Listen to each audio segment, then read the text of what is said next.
Hey, what's up, guys?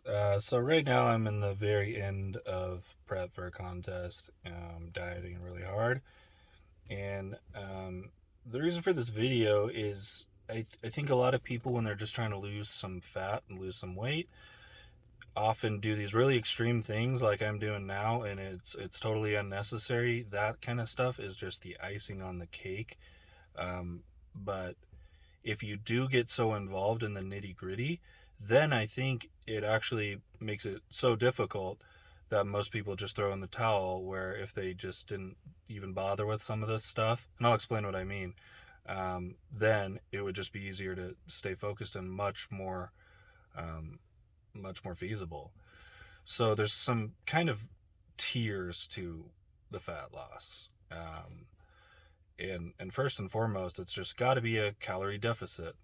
It's easiest to do through dieting. You don't have to do any cardio at all. If you want to, that's great. I would recommend doing it in the morning before you've had any food, while your body's been in a fasted state, and then it's just gonna directly hit the fat stores. But that is not the primary method of fat loss. That will help, but um, it's through a deficit. So, to kind of give you a ballpark, I would say, you got to keep your protein really high. Um, 1 to 1.5 probably grams of protein per pound of body weight is a good place to start, and that's all you need.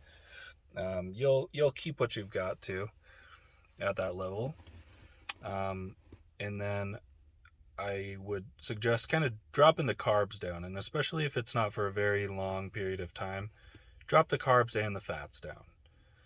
Use the carbs for your workout and for recovery after the workout and in the morning when you're going to be using them for energy and when your brain uses them to function, because with very low carb it's just you're in a foggy state of mind and nobody wants that. And if you're not getting on stage or something like that, then there's no reason to feel that way.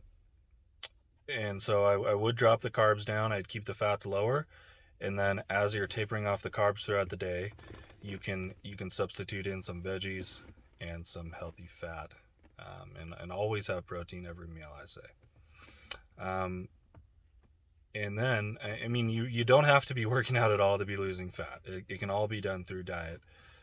Uh, and I have a lot of videos about this kind of stuff, but people that are worrying about sodium and water depletion and that kind of stuff, that's crazy. That's for competitors only. There's no reason you should stop drinking water. That's not healthy. Unless you're eating a boatload of salt, there's no reason to try to control that too much. Yes, it holds water. Yes, it will bloat you a little bit, as will dairy, maybe. Um, but that is going to be very imperceptible unless you're in a very, very, very lean state.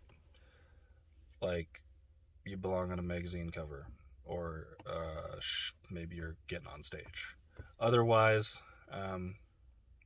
it doesn't hurt. But to focus on that and to emphasize it, I hope I'm making my point. You've got the cart before the horse. You've got to just drop your calories first, and I would do so in the form of carbs. And again, not forever, just until you get to a point where you're satisfied. Um, and that's about it. Let me know if you have any questions, but keep it clean, and most importantly too, be consistent. And in order to be consistent, you just have to know yourself and be honest with yourself. Because what I often see are people that think that they have a lot more willpower than they do. Um, just try to get really extreme with it, and then you just give up. Nobody really.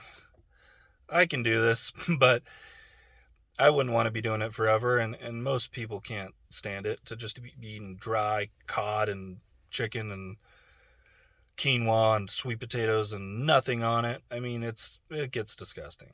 Like, more than anything, more than how hungry I am, I just want a little variety. Just a little bit of variety. And so if you add a healthy little sauce or some seasoning, or slightly mix up the foods, and it's all good so long as you account for them and you track them. If you're in your deficit, that's all that matters. You will lose weight. Okay, so account for it. Know yourself, know your cravings. If you're going to want something sweet at night, I encourage you to find like a healthy um, alternative, something that will fill that need. Maybe it's a delicious protein powder, or maybe it's a, low carb yogurt or something like that, a piece of fruit. All good. Just factor it in. And then, you have nothing to worry about. Yeah, it's not as ideal to have all your carbs at night when you're going to just store them as body fat in your sleep. But if you haven't had any all day and it still fits in your macros, well, that's okay. It's not as ideal, but it will work. Okay, so again, just know yourself and what's realistic for you as far as being consistent goes. Because if you give up on the whole thing, it doesn't matter how extreme you are. You probably should have just been a little bit more moderate with it and been a little bit more patient and consistent. So, again, a lot of this stuff is for those just looking to get so lean, and it's not even a healthy state to be too low body fat for too long. I'm going to go right back up after my show and, be very lean, but at a healthy level. So let me know if you have any questions. I'm more than happy to tell more details about my experiences and what works and what doesn't. And feel free to fire off some questions. I know a lot about food and how the body works and responds, and cardio and everything. So I hope this helps, and I'll be more than happy to answer any questions.